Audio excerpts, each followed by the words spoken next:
Hello everyone, welcome back to my channel commerce with Sparsh. मेरा नाम है स्पर्श और आज की इस वीडियो में हम लोग डिस्कस करने वाले हैं कुछ ऐसी टिप्स जो कि आप फॉलो कर सकते हो अपने 11th क्लास के एग्ज़ाम्स को देने जाने से पहले। जी हाँ दोस्तों, हमें पता है कि 11th क्लास के एग्ज़ाम्स बिल्कुल ही राइट टू द कॉर्नर हैं, मतलब स्टार्ट हो गए होंगे कुछ स्कूल्स में या फिर कुछ स्कूल्स में स्टार्ट होने वाले होंगे। तो आज इस वीडियो में मैं आपको बताऊंगा कि वो कौन सी ऐसी पॉइंट्स हैं जिनको आप कंसिडर कर सकते हो अपने एग्ज़ाम को देते हुए। मतलब मैं अपने सब्जेक्ट्स में अकाउंटेंसी, बिजनेस और इकोनॉमिक्स के लिए आपको कुछ स्पेसिफिक पॉइंटर्स बताऊंगा जो कि आपको अपने एग्जाम्स में ध्यान रखने हैं। तो बिना किसी देरी के अपनी इस वीडियो को स्टार्ट करते हैं। चलो मुझे पता है कि कुछ स्कूल्स में ऑलरेडी एग्जाम्स या तो स्टार्ट हो गए होंगे या फिर कुछ स्कूल्स में स्टार्ट होने वाले होंगे, because for 11th class schools के ऊपर डिपेंडेंट होता है कि वो अपनी डेटशीट किस तरीके से बनाते हैं। ठीक है, आई नो कि 11th क्लास के बच्चों का एक अलग प्रेशर होता है बोर्ड के अलावा। बोर्ड्स के जो स्टूडेंट्स हैं उनका तो प्रेशर जो है वो है, लेकिन 11th क्लास के स्टूडेंट्स अलग एक प्रेशर फील करते हैं, बिकॉज उनको ये स्पेसिफिकली पता होता है कि उन्होंने पूरे साल काफ़ी मस्ती करी है एंड अब एक बहुत ही खतरनाक वाली सिचुएशन आ गई है जिस सिचुएशन को क्रॉस करके उनको अपने आगे 12th में जाना है। तो पहली बात आपको बिल्कुल भी पॉइंटर्स पे आने से पहले मैं बता रहा हूँ कि आपको बिल्कुल भी घबराना नहीं है। आप लोगों ने बहुत मेहनत करी है, पिछले कुछ महीनों से आप काफ़ी मेहनत कर रहे हो।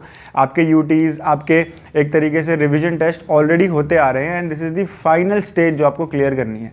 आप लोगों को अपनी पढ़ाई पे भरोसा रखना है। आप लोगों को सीरियसली ये लग रहा होगा कि हमने जितना भी पढ़ा था हमें वो नहीं आता, लेकिन ऐसा नहीं है, आपको सब आता है। बस आपको प्रैक्टिकली अपने आप पे ध्यान देना है और बिल्कुल फोकस्ड होके एग्ज़ाम में क्वेश्चन सॉल्व करने हैं। ठीक है, तो मैं क्या करता हूँ, सबसे पहले अकाउंटेंसी से स्टार्ट करता हूँ कि अकाउंटेंसी में ऐसे कौन से पॉइंट्स हैं जिनको आपको कंसिडर करना चाहिए अपने एग्जाम को देने से पहले। उसके बाद मैं आपको कुछ मोटिवेशनल चीज़ें बताऊँगा जिससे आप हो सकता है थोड़े बहुत मोटिवेट हो जाए और अपना एग्जाम बहुत अच्छे से दे के आ सके। तो चलो, अकाउंटेंसी में क्या है, अकाउंटेंसी में देखो, अगर मैं 12th के स्टूडेंट्स की बात करूँ तो उनके लिए काफ़ी चैप्टर्स बहुत सिमिलर से होते हैं। ठीक है, तो उनको अलग अलग जो भी क्वेश्चन आते हैं वो अलग अलग तरीके के नहीं होते, ऑलमोस्ट सेम पैटर्न पे ही वो क्वेश्चन होते हैं। लेकिन फॉर 11th क्लास आपको भी पता है कि from the very beginning to the very end आपके हर एक चैप्टर में अलग कॉन्सेप्ट है और वो एक अलग तरीके का चैप्टर है। जैसे कि अगर मैं एग्जांपल लूँ, BRS है, बैंक रिकन्सिलेशन स्टेटमेंट, तो वो बिल्कुल अलग है। फिर डेप्रिसिएशन आ जाता है, वो बिल्कुल अलग है। कैश बुक आ जाता है, वो बिल्कुल अलग है। जर्नल एंट्री, लेजर्स, ये बिल्कुल अलग है। फिर फाइनल अकाउंट्स आ जाते हैं विद और विदाउट एडजस्टमेंट, वहाँ पे आप देख सकते हो थोड़ी सिमिलैरिटीज़ है, बस एडजस्टमेंट का फ़र्क है, लेकिन फिर भी अलग है। तो आपको हर एक चैप्टर में अलग अलग पैटर्न नज़र आता है, अलग अलग कॉन्सेप्ट नज़र आते हैं और क्वेश्चन करने का तरीका अलग अलग होता है। तो आपको बहुत ज़्यादा ही प्रैक्टिस की ज़रूरत होगी अपने अकाउंटेंसी के पेपर को देने से पहले। लेकिन आई नो हम यहाँ पे प्रैक्टिस की बात तो नहीं कर रहे हैं। आई विल अज्यूम कि आपने काफ़ी अच्छी प्रैक्टिस करी है और आपने अगर अच्छी प्रैक्टिस करी हुई तो आपको घबराने की बिल्कुल भी ज़रूरत नहीं है। आपको क्या करना है, सबसे पहली चीज़ जो आपको कंसिडर करनी है कि आप जब भी कोई क्वेश्चन स्टार्ट करोगे, आपको उस क्वेश्चन का जो नंबर होगा उसको सेंटर ऑफ द पेज पे लिखना है। पहला पॉइंट कि आपको question right to the left corner ना लिखकर सेंटर ऑफ द पेज पे लिखना है, ताकि वो एग्जामिनर को सामने से दिख जाए कि आप कौन सा क्वेश्चन नंबर कर रहे हो। एंड डोंट फॉरगेट कि आप ये क्वेश्चन नंबर मेंशन ना करो, आपको क्वेश्चन नंबर मेंशन करना ही करना है। ठीक है, सेकेंड चीज़, आपको अपने फॉर्मेट्स पे बहुत ज़्यादा ध्यान देना है। कोई भी क्वेश्चन विदाउट फॉर्मेट नहीं करके आओगे, अपने फॉर्मेट्स पे ज़्यादा फोकस्ड रहोगे क्योंकि आपको फॉर्मेट के नंबर मिलते ही मिलते हैं। Second point. Third point is, आप जिस क्वेश्चन में अटक गए, जो कंप्लीट नहीं कर पा रहे हो, उस पर अटके मत रह जाना। माइंड इट, अकाउंटेंसी है, स्टेप्स के नंबर मिलेंगे। जैसे कि अगर आप फाइनल अकाउंट्स का क्वेश्चन करते हो और आपकी बैलेंस शीट मैच नहीं हो रही है तो don't waste your time on matching that balance sheet. आप डेप्रिसिएशन खराब कर जाओगे, आप BRS खराब कर जाओगे, आप जर्नल एंट्री लेजर खराब कर जाओगे।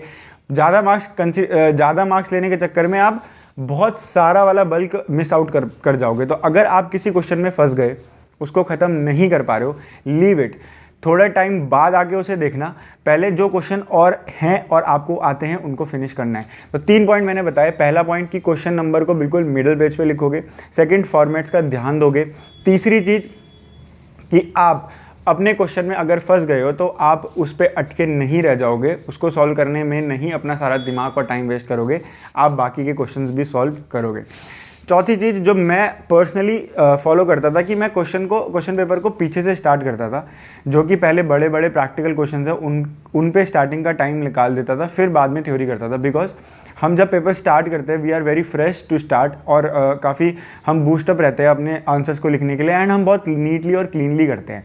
तो मेरा ये अप्रोच रहता था, मेरी प्रैक्टिस इस हिसाब से रहती थी कि मैं पहले बड़े क्वेश्चंस को पहले निपटा लेता था मेजर ऑफ द टाइम में, जहाँ पे मैं फ्रेश हूँ, जहाँ पे मेरी राइटिंग अच्छी बनेगी, and then I use to move to that theory part जो कि मेरा अकाउंटेंसी के पेपर में आता है। तो अगर आपको ये अप्रोच करनी है कि आप पहले प्रैक्टिकल पोर्शन निपटाकर फिर थ्योरी पे करोगे तो आप वो फॉलो कर सकते हो, जो कि मेरा चौथा पॉइंट है। या फिर अगर आपको लगता है कि पहले थ्योरी निपटा लेता हूँ फिर उसके बाद ही पूरे एक तरीके से प्रैक्टिकल करूँगा, तो आप वो भी कर सकते हो। It's upon you, it's completely your decision. ये आप किसी के इन्फ्लुएंस में आके नहीं करोगे, ये आपके ऊपर है, ये आपका डिसीजन है। तो 4 पॉइंट अकाउंटेंसी के मैंने बताया। 5वां पॉइंट जो कि बहुत बहुत बहुत ज़रूरी है, जो कि स्टूडेंट्स करते हैं, आप with in between the questions rough काम करना मत शुरू कर देना। रफ काम के लिए जो लास्ट पेज होगा आपकी आंसर शीट का उस पर पहले लिख देना रफ वर्क, और वहीं पे सारा रफ वर्क करना। मिडिल ऑफ द पेज या मिडिल ऑफ द आंसर में करना शुरू मत कर देना। अगर आपको लगता है बार बार पेज पलटना पड़ रहा है तो draw a line on the right side of your answer sheet, और उस लाइन के अंदर ही, उस रफ कॉलम के अंदर ही सारा रफ काम करे, अपनी शीट को नीट एंड क्लीन बनाए। ठीक है, 5 पॉइंट। छठा पॉइंट ये है कि आप स्पेसिफिक चैप्टर को लेके बताता हूँ कि अगर आप जर्नल एंट्री कर रहे हो तो don't forget to write the narration के नंबर कटते हैं। ठीक है, अगर आप बीआरएस की बात करें तो जितनी एंट्रीज आपको आती है आप बीआरएस के फॉर्मेट में डाल के आएँ, जो एंट्री नहीं आ रही उनको छोड़ दे, आपको स्टेप के नंबर मिल जाएंगे। सेम गोज विद डेप्रिसिएशन के सारे लेजर्स बना देना। अगर किसी लेजर में कोई एंट्री नहीं आती एटलीस्ट फॉर्मेट बना के आ जाना, फॉर्मेट के नंबर मिल जाएंगे। ठीक है, थ्योरी की अगर मैं बात करूँ तो थ्योरी के आंसर्स किस तरीके से लिखने हैं, जहाँ पे डिफरेंसेस पूछे जाएंगे तो पॉइंट्स बनाकर ही डिफरेंसेस लिख देना। पैराग्राफ में डिफरेंसेस मत लिखना, कोई अच्छे नंबर नहीं देगा टीचर, पहली लाइन पढ़ेगा उसी में डिसाइड हो जाएगा कि उसको कितने नंबर देने हैं। लेकिन अगर आप पॉइंटर्स में डिफरेंस बना के आओगे तो आपको ज़्यादा अच्छे नंबर मिल जाएंगे। तो अकाउंटेंसी में ये कुछ चीज़ें हैं जो कि आप फॉलो कर सकते हो, जो कि आपकी बहुत ज़्यादा हेल्प कर देंगी आपका एग्ज़ाम लिखने में। ठीक है, अपने कॉन्सेप्ट्स पे भरोसा रखना। Practice is one of the part accountancy में, लेकिन कॉन्सेप्ट बहुत मैटर करते हैं। If your concepts are very strong तो आप कोई भी प्रैक्टिकल आंसर को, कोई भी प्रैक्टिकल क्वेश्चन को फोड़ के आ सकते हो। अगर आपके कॉन्सेप्ट ही हिले हुए हैं तो आपने कितनी भी प्रैक्टिस करी आप पैनिक हो ही जाओगे। ठीक है, जब आप क्वेश्चन पेपर खोलोगे तो फर्स्ट ऑफ ऑल आपको लगेगा कि मैं पूरा ब्लैंक हूँ, मुझे कुछ नहीं आता, लेकिन अपने आप को शांत रखना, बिल्कुल फोकस्ड रहना, एंड क्वेश्चंस को रीड करना, आपको सब आता है। घबराना मत, अपने पे भरोसा रखना बहुत ज़्यादा ज़रूरी होता है। अपने पे भरोसा रखना, अपने मेहनत करिए और उस मेहनत को ही आपको अपनी आंसर शीट में उतार के आना है। तो अकाउंटेंसी में आपको ये सारी चीज़ें ध्यान रखनी है। एक लास्ट पॉइंट जो कि आपको मैं बताना चाहता हूँ, जो कि मेरे दिमाग में अचानक से आ गया, कि आप जो भी फॉर्मेट्स को ड्रॉ करोगे use pencil for that. Pencil use करना, पेन यूज़ मत करना, क्योंकि उससे क्या होगा कि अगर आपका हाथ लग गया लिखते हुए तो वो फैलती है इंक, तो वो फैलेगी तो वो अच्छी नहीं लगेगी, आपकी आंसर शीट बहुत ख़राब हो जाएगी। पेंसिल से ड्रॉ करना, और कहीं पे अगर फॉर्मेट ज़्यादा ड्रॉ हो भी गया तो आप इरेजर से उसको रब कर सकते हो। पेन से बनाओगे तो वो extra portion as it is रह जाएगा, वो फिर मिटाया भी नहीं जाता और फिर वो काट के बहुत गंदा लगता है। तो use pencil for drawing the formats. ठीक है, now moving to the next subject जो कि है मेरा इकोनॉमिक्स। हालांकि हो सकता है जैसे जिन स्कूल के स्टूडेंट्स को मैं पढ़ाता हूँ उनका कल अकाउंटेंसी का पहला एग्ज़ाम है। ठीक है, तो उनको मैं ये ध्यान में रखते हुए वीडियो बना रहा हूँ, क्योंकि वो लोग भी कहीं ना कहीं ये वीडियो देखेंगे। ठीक है, और इकोनॉमिक्स का एग्जाम बाद में, तो बाद में भी मैं उनको इकोनॉमिक्स के टिप्स दे सकता हूँ, लेकिन ये वीडियो एक कंसोलिडेटेड वीडियो है तो मैं इकोनॉमिक्स बिजनेस को भी इसी में इंक्लूड कर देता हूँ। इकोनॉमिक्स बिजनेस के लिए कुछ इतने ज़्यादा पॉइंट्स नहीं है, वहाँ पर दोनों हमारे पास थ्योरी वाले पोर्शन है। इकोनॉमिक्स में कुछ प्रैक्टिकल सा पार्ट है, उसके लिए मैं बता देता हूँ।